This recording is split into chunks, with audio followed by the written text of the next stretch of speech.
Well, do you have any idea about the killer's identity? The crime was committed by a man of medium height, with red hair and suspicious eyes. He has a slight limp on the right foot and a wart just below his shoulder blade. Poirot! Mon ami, what do you want?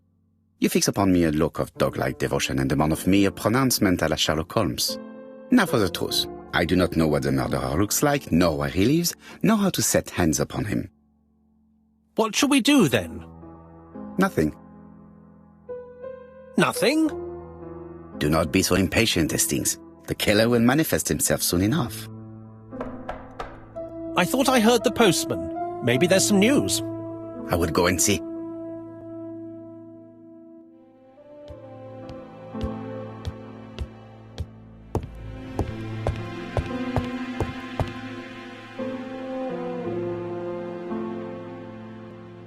Dear Mr. Poirot, well, what do you think? I believe that I won this round. The end of our affair went like clockwork, don't you feel? But the fun has only just started. I would like to draw your attention to Bexhill-on-Sea on the 25th of this month. We're having a crazy time. Best wishes, ABC.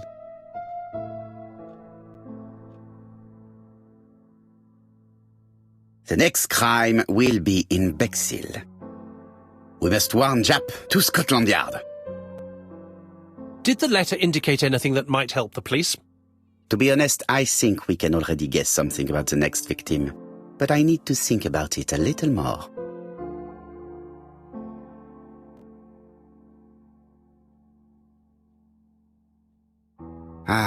Some cool air. It's impossible to get through to Scotland Yard.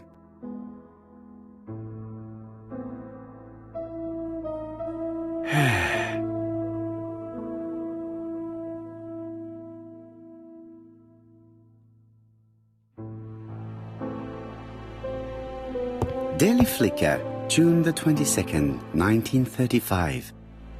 Battle over control of bank system. What will the government do for money? Andover, murder of a tobacconist.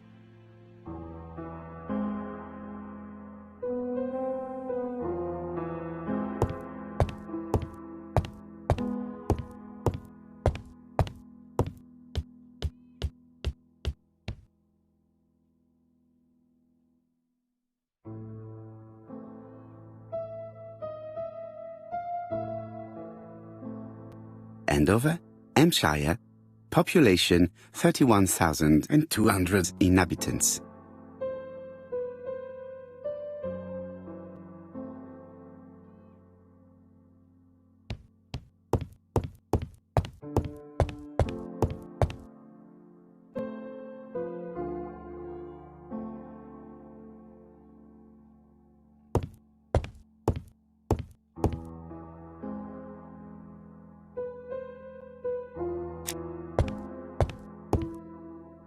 No doubt about it.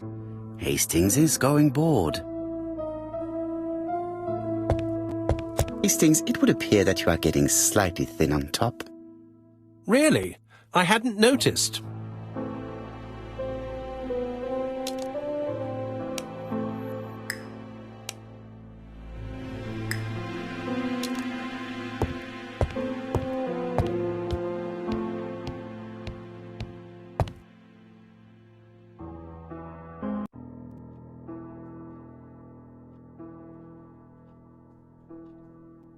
Let us examine this more closely.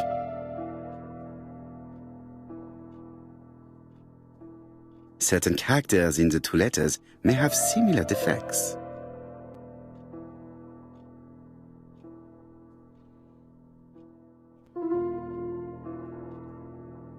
Let us examine the characters in this word. Let us examine the character. No, this character does not appear to have any defects. Let us examine another word. Yes, this I is weird.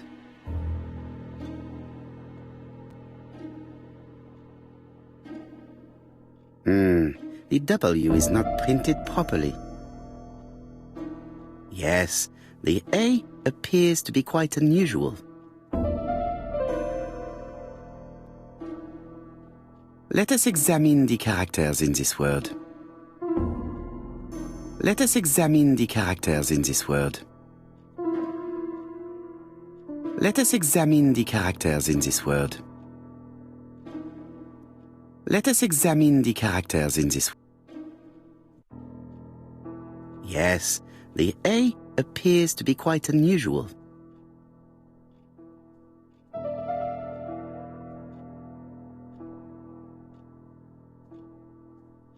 Right. Let us compare this with the other letter. No, this character... Yes, this I is weird. That's right. The A characters in the two letters do indeed have the same defects. I have to find some other similar defects to confirm my theory. Yes, this I is weird. Right, let us go. Yes, the I characters in the two letters do indeed have the same defects. I have to find some other similar the W is not printed properly. Right. Let us compare this with the other letter.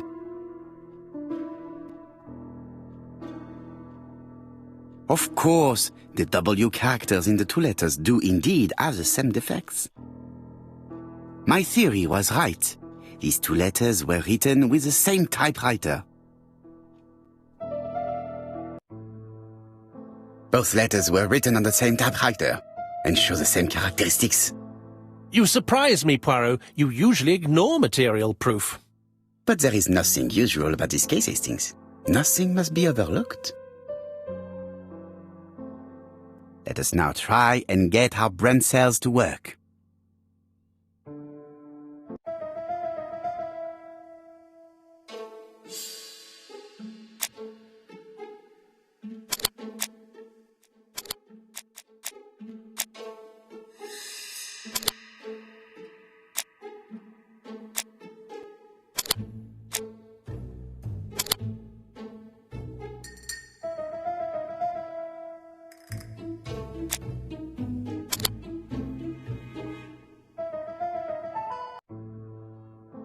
So, Poirot, have you found something?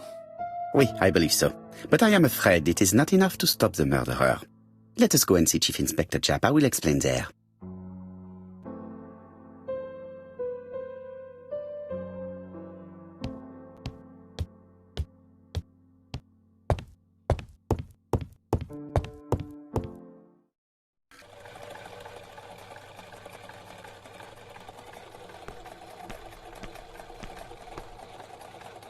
It may be time to go to Scotland Yard. To Scotland Yard, please.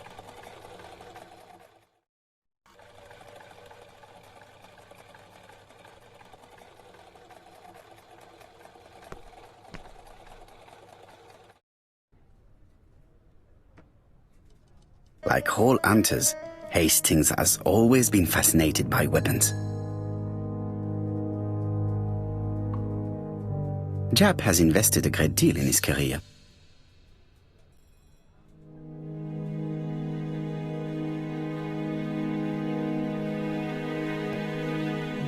Japp is an investigator greatly respected by his peers.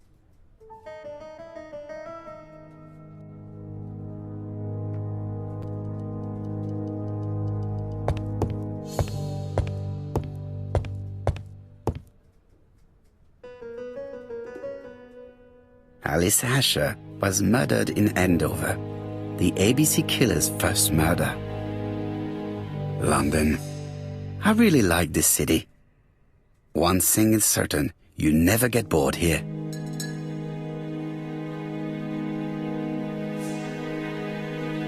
Japp's interview room. Many cases have been solved in this little office.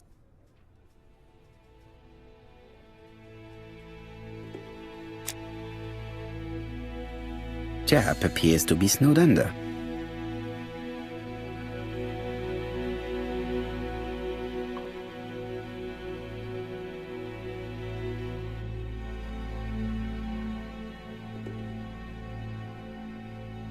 Japp appears to already be overloaded with work. My news is not going to improve matters. Bonjour, Chief Inspector. I am afraid we have some bad news.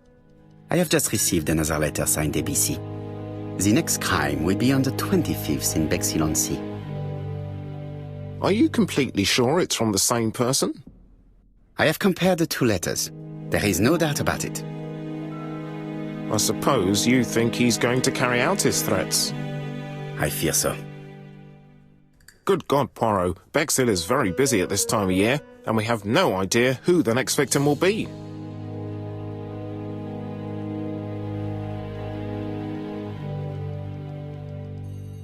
I suspect that the name of the second victim will start with B. What on earth makes you think such a thing? I thought about it when I saw the name Asher clearly written over the shop door of the unfortunate woman who was murdered in Andover last month. When I received a letter mentioning Bexhill, I deduced that the victim, like the town, might have been chosen by alphabetical order. So it's an alphabet fiend. I'm going to have a list drawn up of all the people whose name starts with B. I hope there aren't too many of them. Bien, we should leave you to work, Chief Inspector.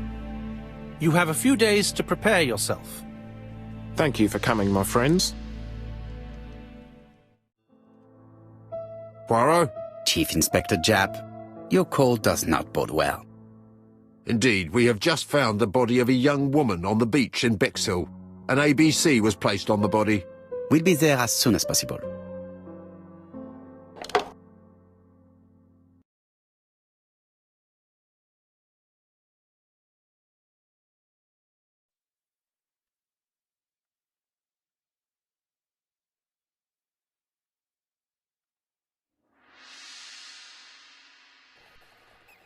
Bexhill is a delightful town.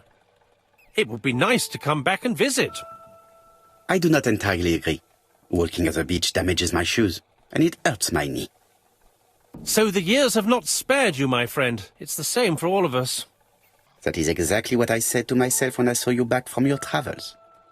Poirot! Do not be offended, Hastings. I can see Japp waiting for us. And from his face, I would say that things are not looking good.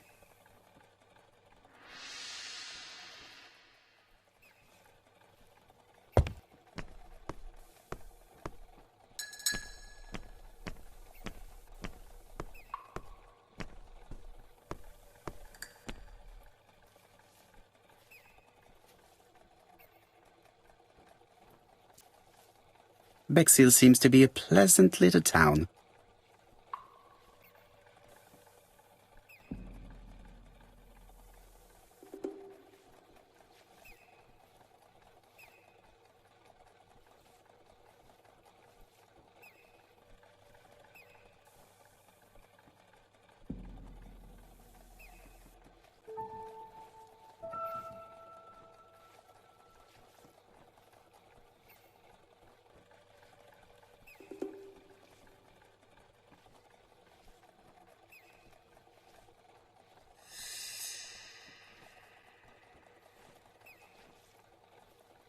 Bexhill is a pretty little seaside resort with elegant architecture, although personally I prefer more modern buildings.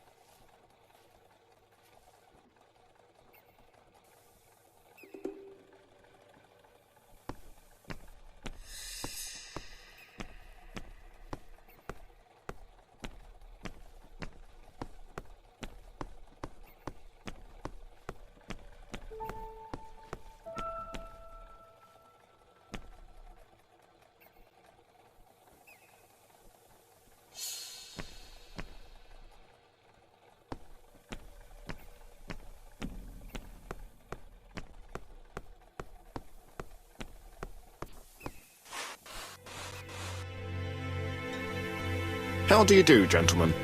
Chief Inspector? I fear your admirer has struck again, Poirot. We haven't yet identified the victim, but it's a young woman, 20 to 25 years old. death occurred last night between 11:30 and 1 o'clock. And we found an ABC guide on the body. Was she pretty? Come on, Poirot, that's rather out of place. It has no bearing on the murder. Are you certain? For women, it is often the most important thing. It often decides their destiny. The body hasn't been moved. You can see for yourself. Has the press been informed? Not yet, but I'm planning to. I haven't yet informed them about the presence of the ABC guide in Andover. Nobody has reported a young woman missing? Not for the moment. No witnesses, I imagine? Indeed. We've asked everybody who may have met a young woman fitting her description last night to come and see us, but I have little hope of gaining anything from it. It's early days, Chief Inspector, and the news may not have spread around the town yet. I hope you're right, Hastings.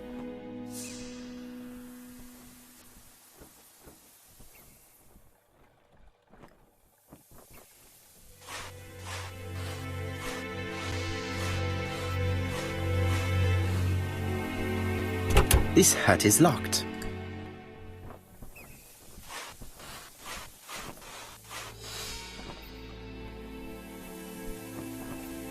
These marks have been left by a rope or a braided cloth.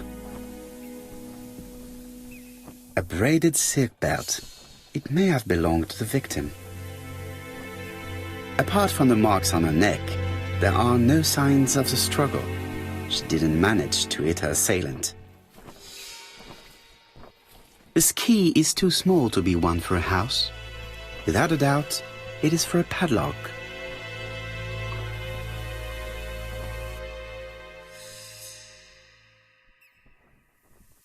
The guide is open at the page for the Bexhill train times. The young woman wasn't wearing shoes or a coat and was not carrying a bag. That's strange.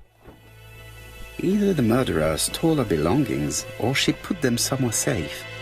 Maybe so that she could bath.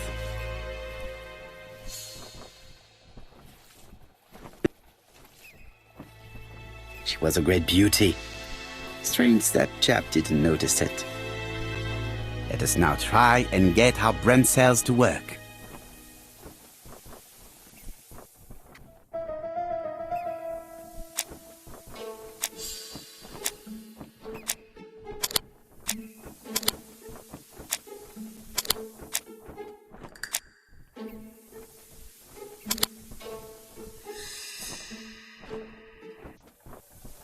The poor child must have been strangled with his braided belt. Unfortunately, in view of the fabric, it is unlikely that we will find any prints. Let us now try and get our brain cells to work.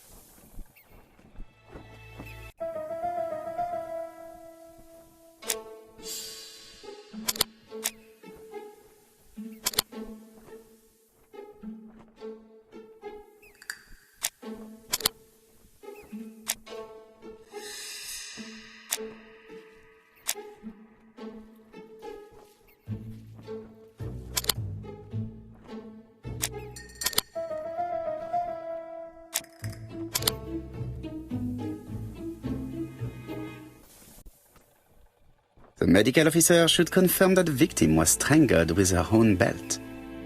That's what I thought. She shows the usual signs of strangulation. With a little luck, we'll find prints this time. You are too optimistic, Hastings. Our killer is far too meticulous for that.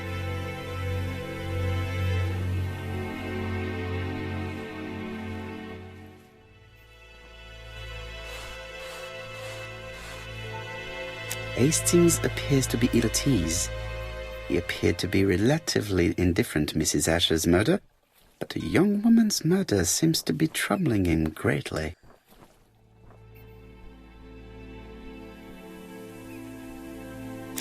I fear that this case is far from being solved. Certes, but how many times will he kill before I do?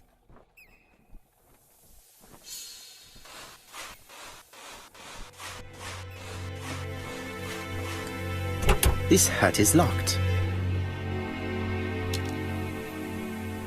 The key does not fit the lock.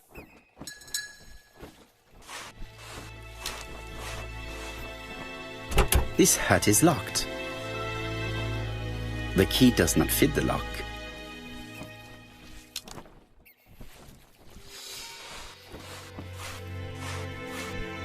The key does not fit the lock.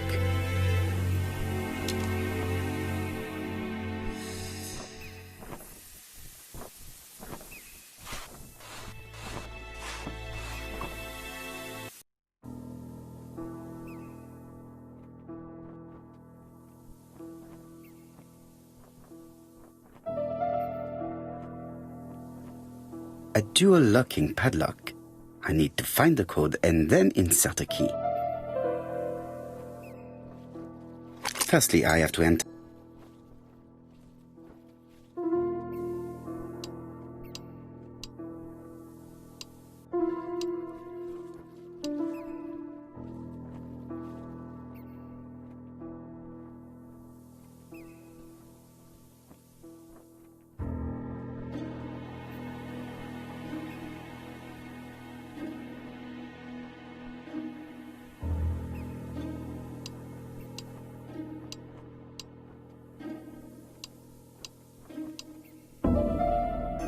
Firstly, I have to enter the...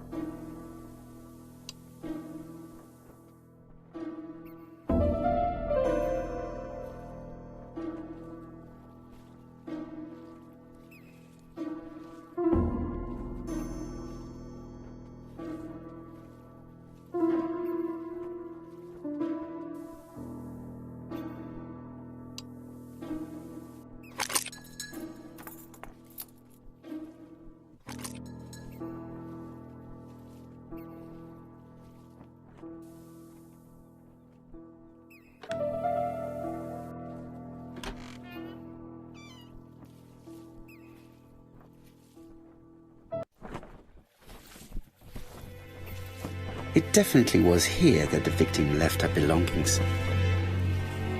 The purse is full. Yet again, we can dismiss theft as the motives for the murder. Here is the watch she must have removed to prevent it from getting wet. A top-brand lipstick. She liked to take care of her appearance. As well as a photo of the victim with some company. It could be useful to me.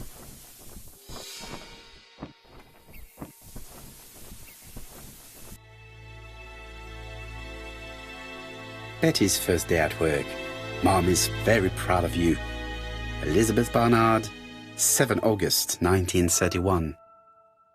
So, the young lady did have a name starting with B, and she worked as a ginger cat, an establishment that must be slightly further along the beach.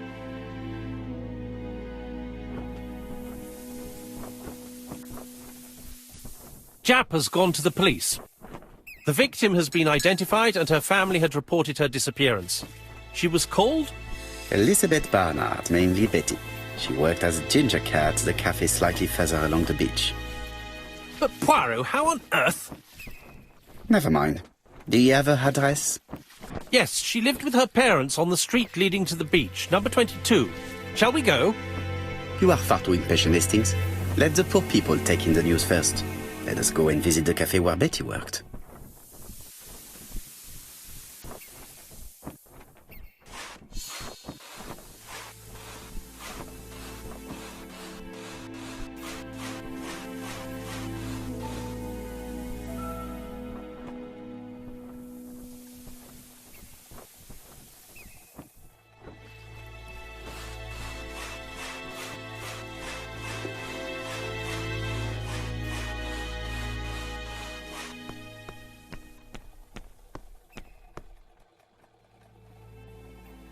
Could it be the same buildings as on the victim's photo?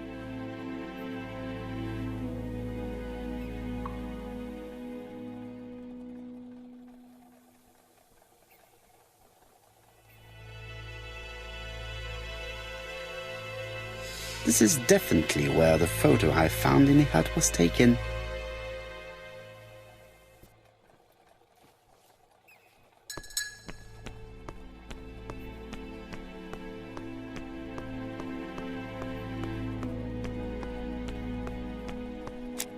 I fear that this case is far from being...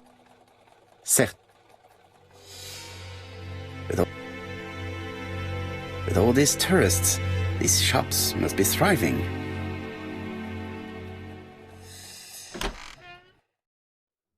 I'll be with you in a minute, gentlemen.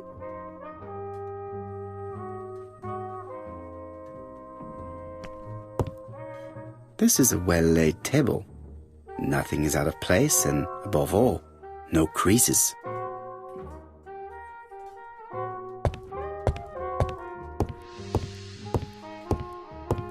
What a pity. I don't have any change to make it work.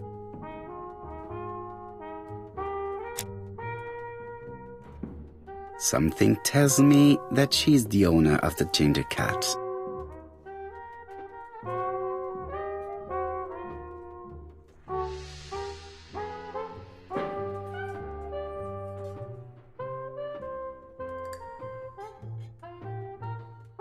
This woman must be the owner of the ginger cat. It looks like something is bothering her. How can I help you? A hot chocolate and a tea for my friend, please. I'll bring it straight away.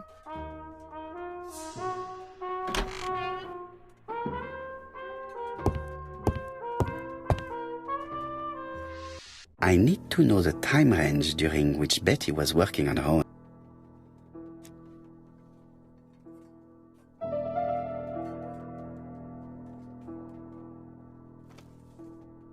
These are the different waiting staff's bills. Which ones were written by Betty?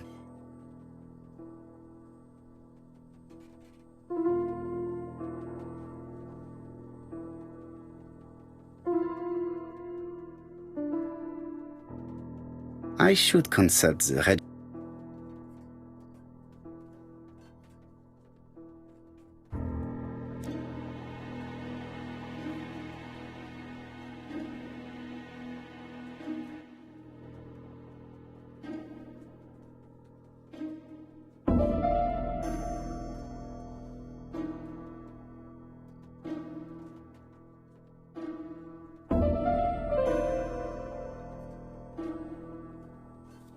Most probably a single man, a whiskey lover, maybe the murderer.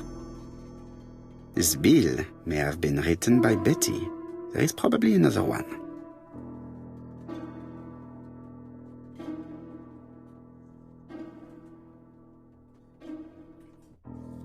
Most probably a family. Betty served a family and a man on his own, a whiskey drinker, maybe the murderer. This information will help me to progress. What? Gentlemen, what are you doing? We are searching for clues, mademoiselle. My name is Erküля Pуаро. I am a detective, and this is Captain Hastings. Does Betty Barnard work here? That is correct. She should have been here a while ago. Punctuality is the first rule of politeness. I fear that Miss Barnard will not be coming today. She has just been found, dead, on the beach a few hundred meters from the cafe. How awful. Poor young thing. What happened? She appears to have been murdered. This is most distressing. How this will affect my business, I shudder to think.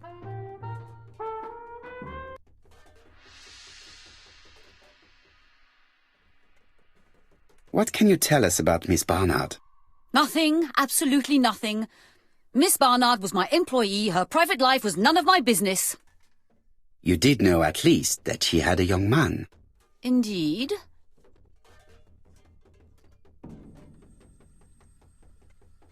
This photo was found. Is this him? Yes, that's him all right. But I haven't seen him for some time.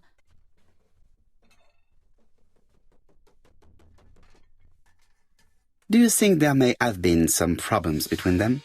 I'm not on those sort of terms with my staff. Now, please excuse me, I have work to do.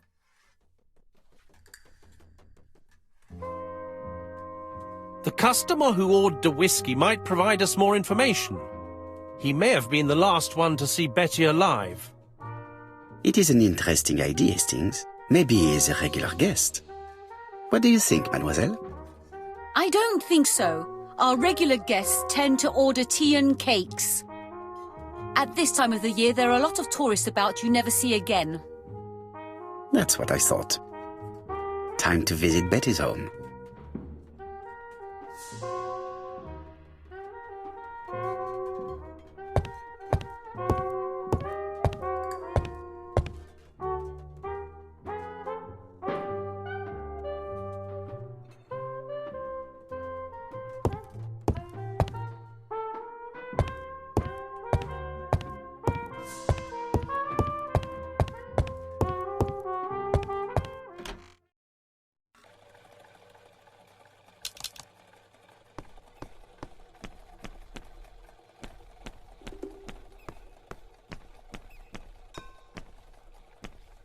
This is definitely where the photo I found in the hut was taken.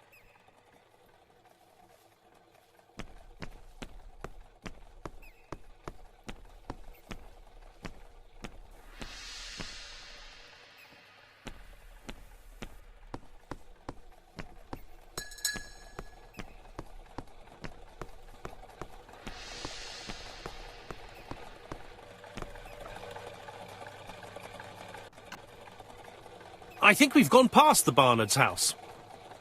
Luckily for me, you have an exceptional sense of directionist.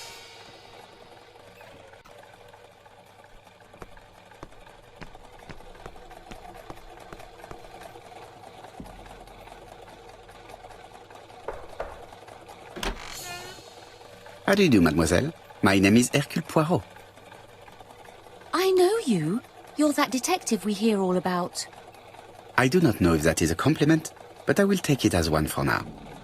You are Betty's sister, I believe? Yes. My name is Megan. Can we come in? Please do. My parents are at the police station. I doubt they'll be up to speaking to you later. Do not worry, we will not bother them. Did you know your sister's plans for yesterday evening? No. I arrived by train this morning. My parents called me in a panic when they discovered that Betty had disappeared. She went out last night, but she didn't tell them where she was going. What was your last conversation about? Her new dress. She wanted a pair of black stockings to go with it. Mother brought her a pair. The very day it happened. She was crying. And to think that Betty never even wore them. Poor Mummy.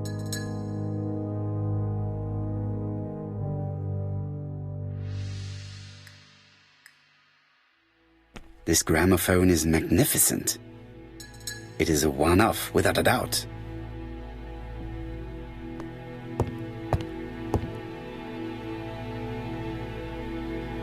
The Barnard appear to make music a priority in their budget.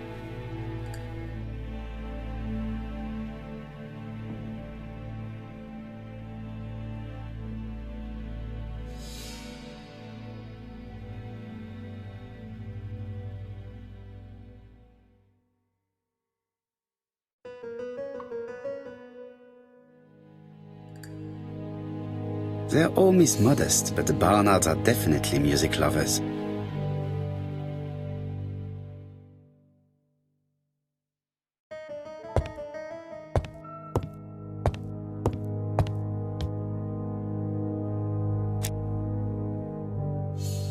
What is she feeling at the moment?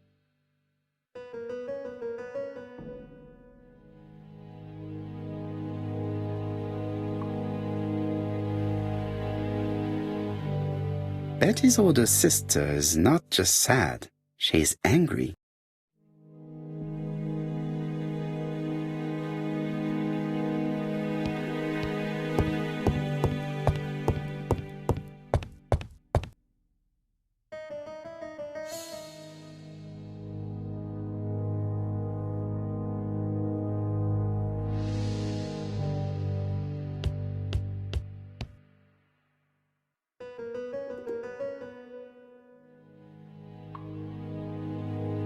Your sister had a fiancé, I believe? Yes, he's called Donald Fraser. A very nice man.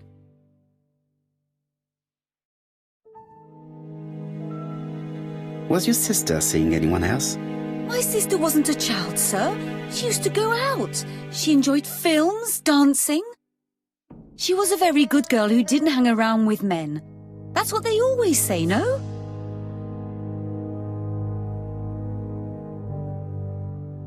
The pain is making you bitter, Mademoiselle Barnard. I'm not interested in your compassion, Mr. Poirot. Très bien, mademoiselle. Would you at least tell me a little about Betty's young man? His name is Donald Fraser, a very nice young man.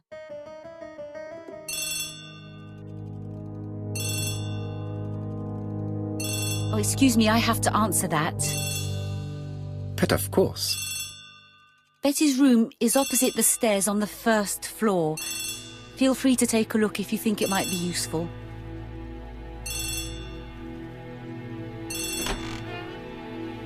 This young woman is far too clever not to have anything else for us.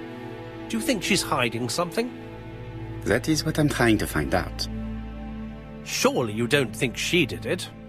I did not say anything of the sort. But young women always ruin your judgment, Hastings. Who knows, maybe Megan was jealous of her attractive young sister. I see. She may have had her sights on the inheritance. Or maybe she was in love with Donald Fraser. We have to study all scenarios, even the most unlikely. But I doubt that Mr. and Mrs. Barnard are rich enough to justify murder. While I try and get Miss Barnard to talk, I would like you to try and find Donald Fraser.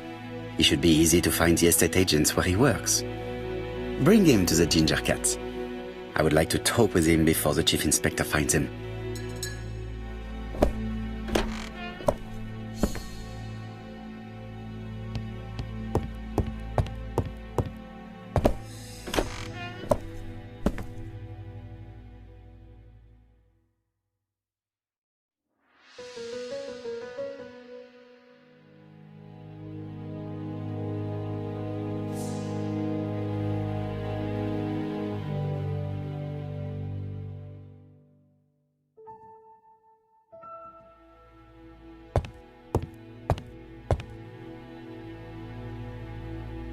It looks like Betty was also a music lover, the same as her family.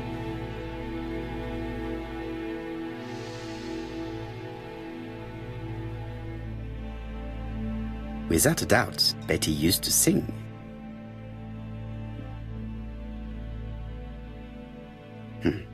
A box of new stockings. Looking at all the clothes she took out, Betty must have had a problem deciding what to wear. Maybe she had a date?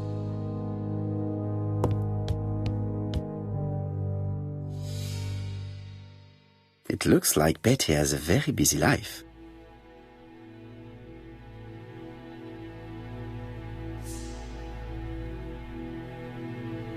Betty liked luxury and going out, and being as pretty as she was, she probably did not have any problem getting herself invited.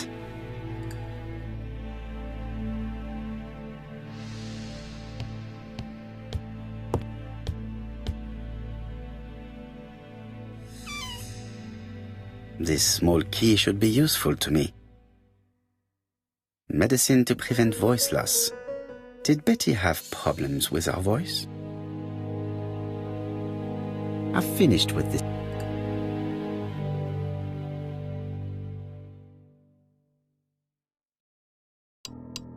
Something on this clock bothers me.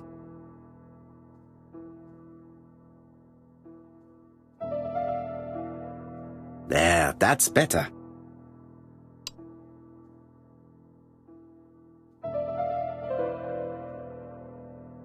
What a strange mechanism. I don't think it serves to turn the hands.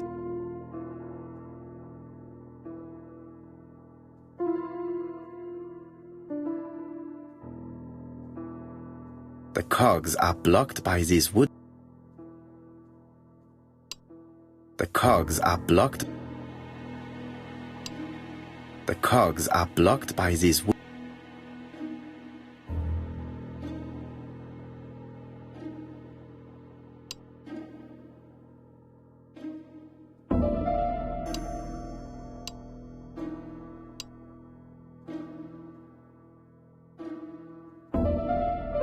The cogs are blocked.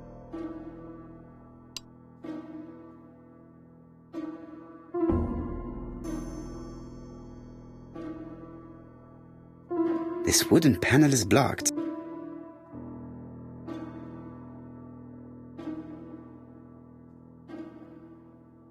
This decoration appears to be firmly fastened.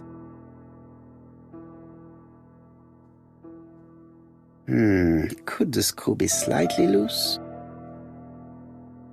Could the screw be slightly loose? This wooden panel is...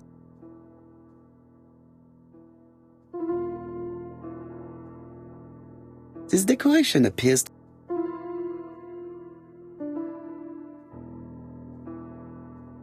This leg is not well attached.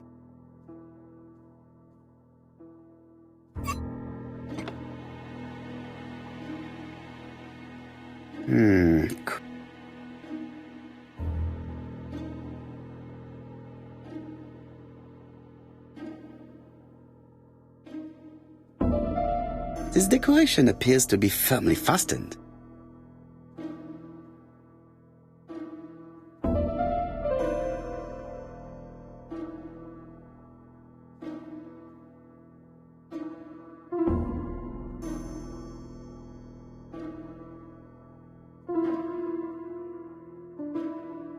This metal disc is stuck.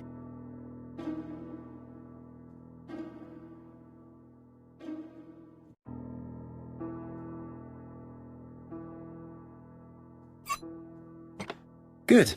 It should be possible to open the wooden panel.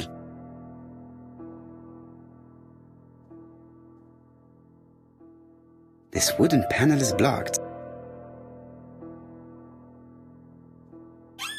Look, a key. This could be useful.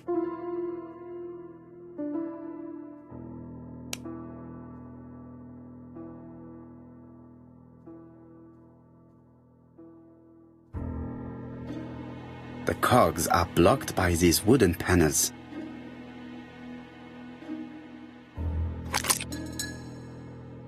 The central cog is blocked.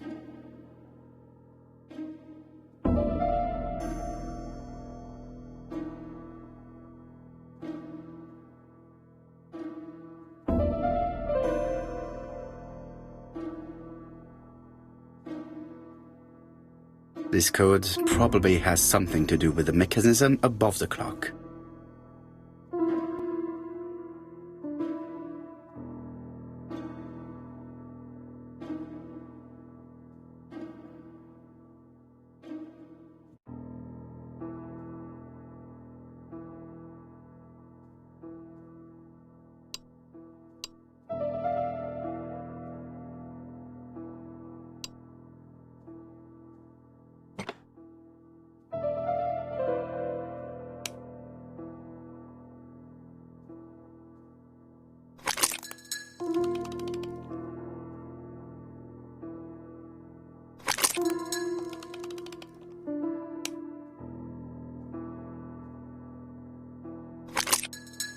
Ah, something clicked on the front of the clock.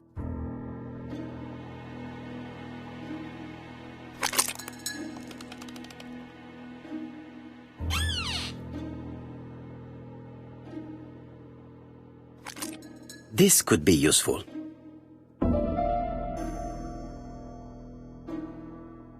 Betty, I enjoyed a wonderful evening in your company, and I hope that we will see each other again very soon. D. My dearest Betty, I know that your art is already spoken for, but you are the most beautiful dancer I have ever had the pleasure of meeting, and I am impatient to see you again. Adrian.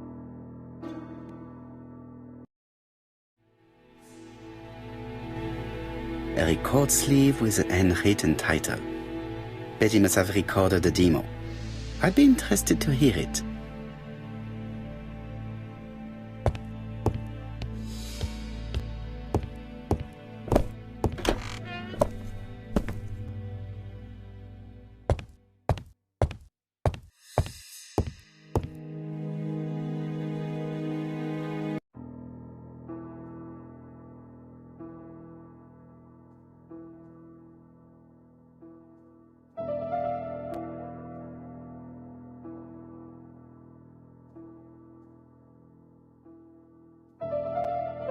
Let us see. What is this cupboard hiding?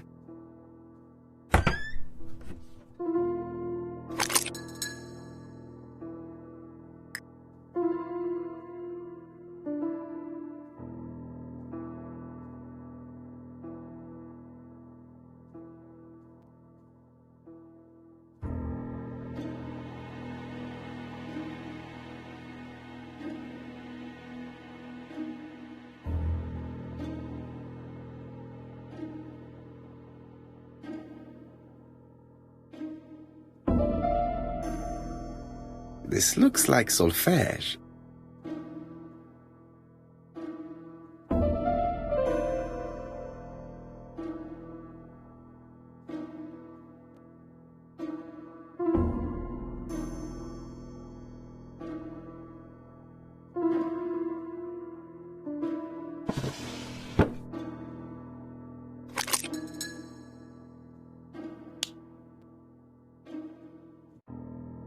There is bound to be a clue somewhere.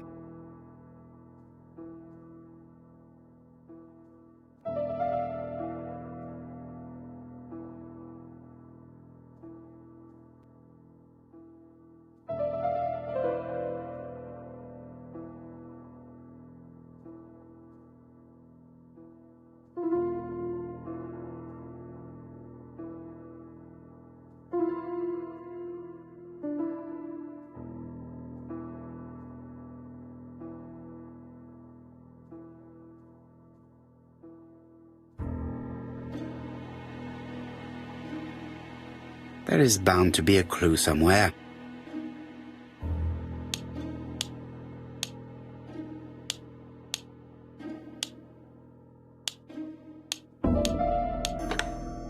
I heard the sound of a mechanism being triggered.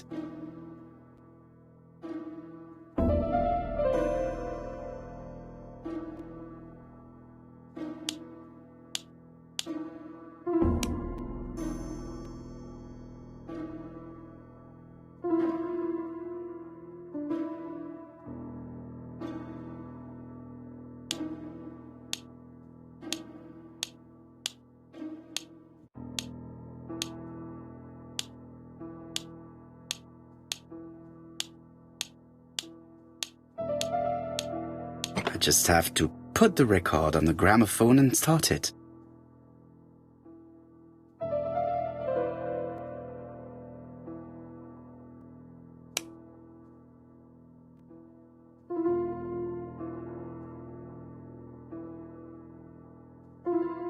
It looks like something goes in here.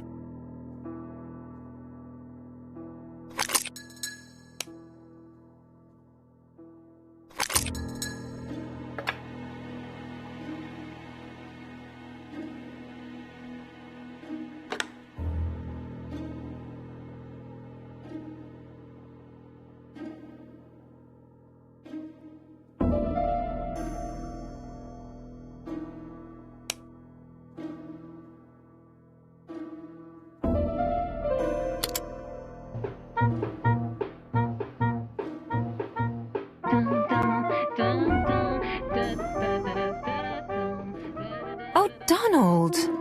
We're in the middle of recording. Sorry, Betty, but it's not wise. The doctor said you should rest your voice. You're such a killjoy sometimes.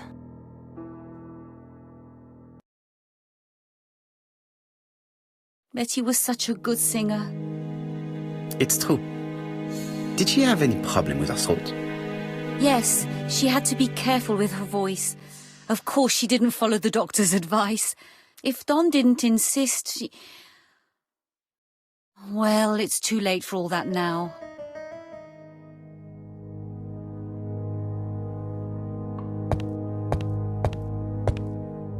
Family photos and files.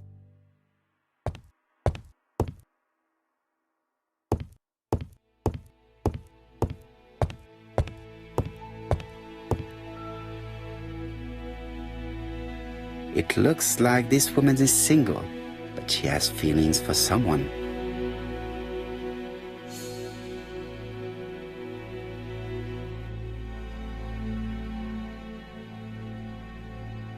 She is looking so intensely at this photo. But is it really a sister that she's studying in this manner?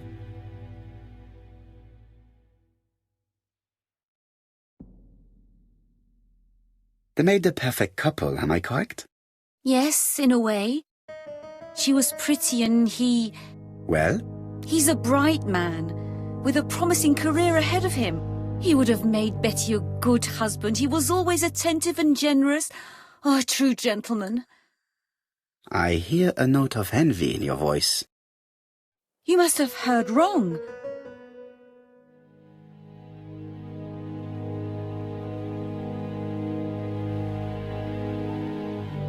You have not mentioned Donald's jealousy. There's nothing to say.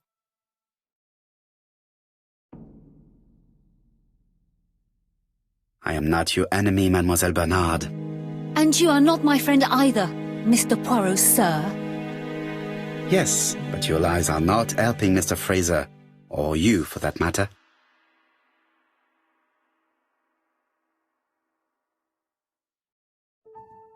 I know that Fraser was jealous, but I wonder why you feel the need to protect him. Protect him? I hope you're not suggesting... That you are Fraser's accomplice? There is nothing to suggest that, at least not yet. It would appear that your sister's murder is the second in a series that we have to stop as quickly as possible. The first was in Andover, and the same as your sister, the murderer sent me a letter informing me that a crime would be committed in that town. Now can I count on your honesty? Yes, you have my confidence, Mr. Poirot. Don is a quiet and sensitive young man. Slightly reserved, too. And as is often the case with reserved people, when he flew into a temper, he completely lost control. He could be so violent. Betty was frightened. And when was this? The first time was about a year ago. But they rowed more recently. Donald found out that Betty had lied to him. She said she was going out with a girlfriend, but she went out for dinner with a married man. It was an awful scene. She told him that until they were married, she was free to go with whoever she pleased. Donald turned quite pale and started shaking and kept saying one day... Well? He'd commit murder.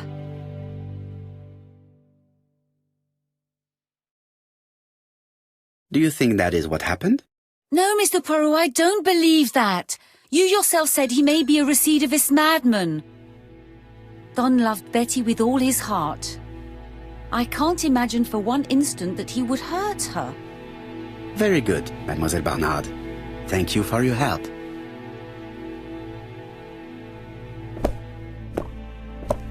Fraser is at the Ginger Cat. The police haven't spoken to him, but they want to. Très bien, Hastings. Let's see him now. Au revoir, mademoiselle. My deepest condolences to your parents. Of course, Mr. Poirot. And don't be too hard on Don. He's more fragile than he looks. If you say so. Let us now try and get our brain cells to work.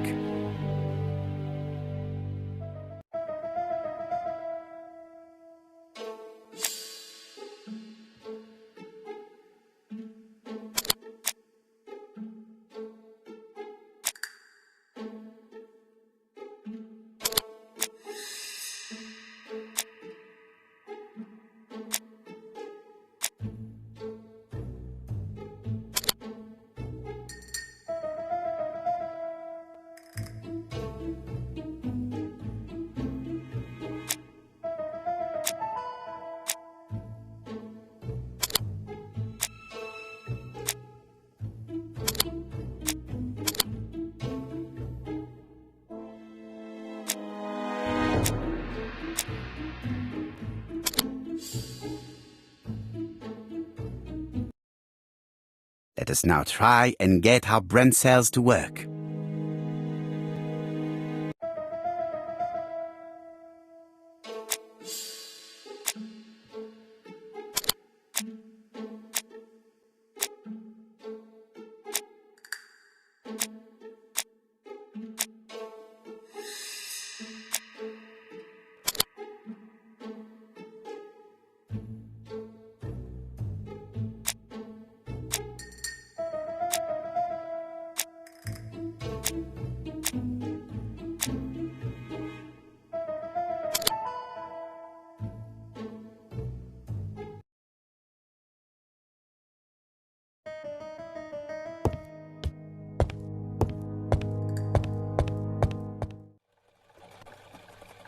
You've seen Fraser, Hastings. What is your feeling? He's a big chap. Fragile isn't exactly the word that springs to mind. I talked to his landlady before seeing him. She went to bed at 11. Fraser wasn't home yet. Bien. Megan Barnard said he is a reserved character but with a nasty temper. We will see if this is the case.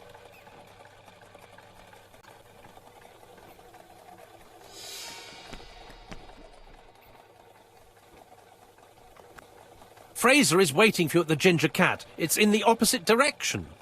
Luckily for me, you have an exceptional sense of direction, Hastings. You are a great explorer.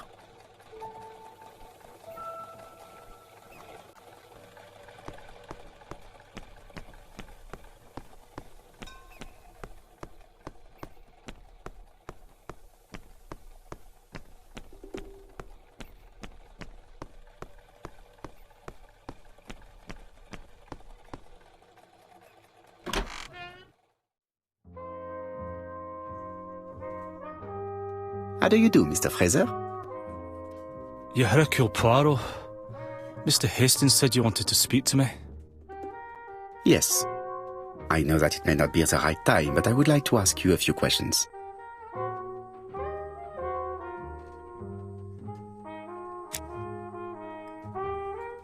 This man looks suspicious.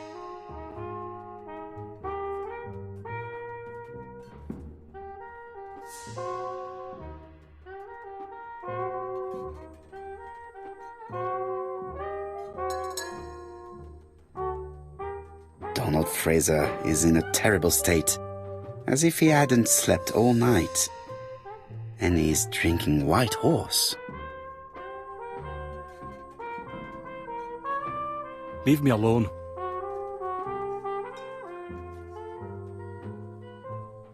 Tell me that it's a mistake, that Betty isn't dead. Sadly, your lady friend has been murdered, Mr. Fraser. Oh, Betty, if only you'd listened.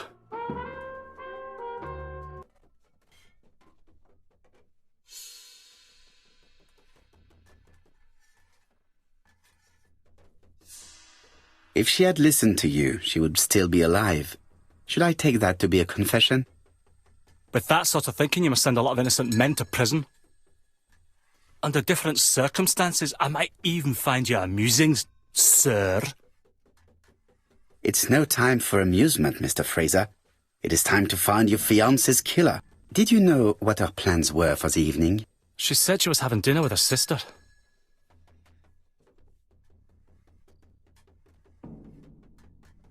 Yet, Megan only returned to Bexhill this morning, Mr. Fraser. I didn't know. Right. May I ask you what you were doing yesterday evening? I spent the evening working. Your colleagues can confirm this? No, I often take work home with me.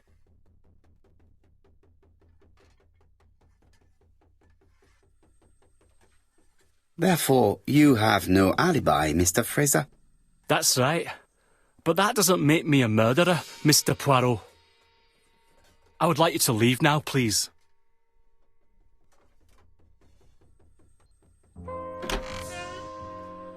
Ah, I knew I'd find you here, Poirot.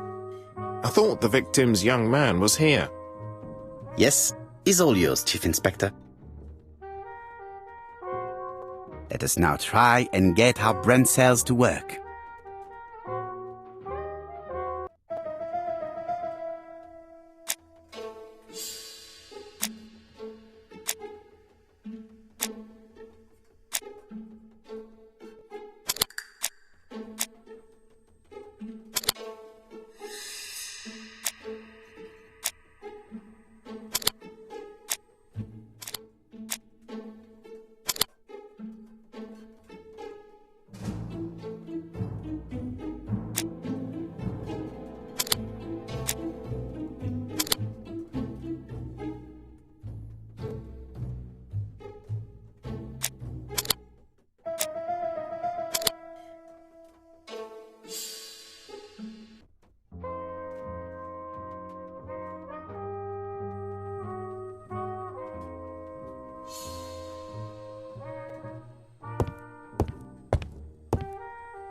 I've finished with this subject.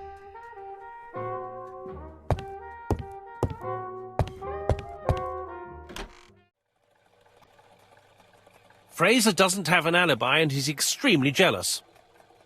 You are very skilled at summing up. And yet you haven't asked Japp to arrest him. It is too soon.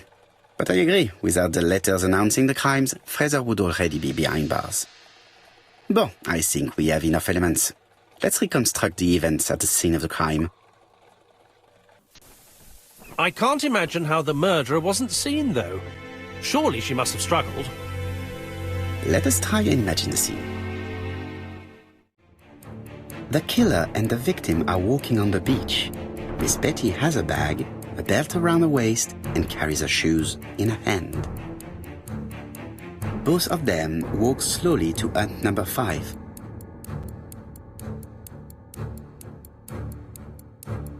Both of them walk slowly to hut number 6.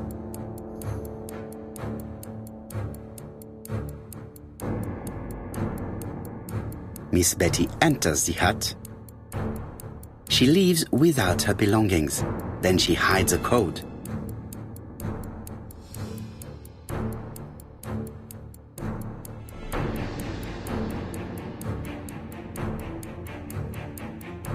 They keep walking. Then she removes her belt. The murderer moves behind her and then attacks her by surprise. The body falls, lifeless, on the sand. Everything appears to match the crime scene, mon cher Hastings. That is exactly what happened.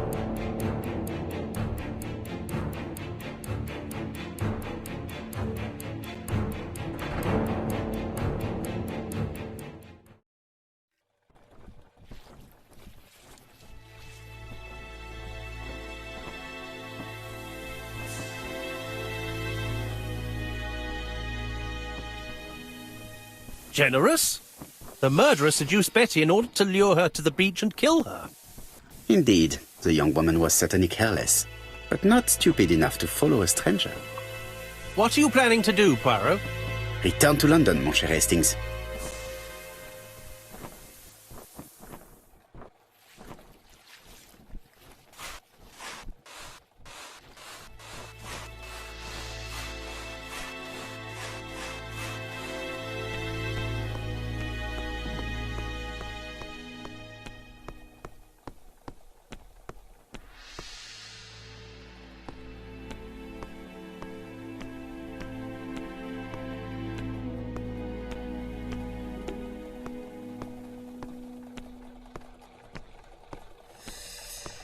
Right, back to London. There is nothing more for us to do here.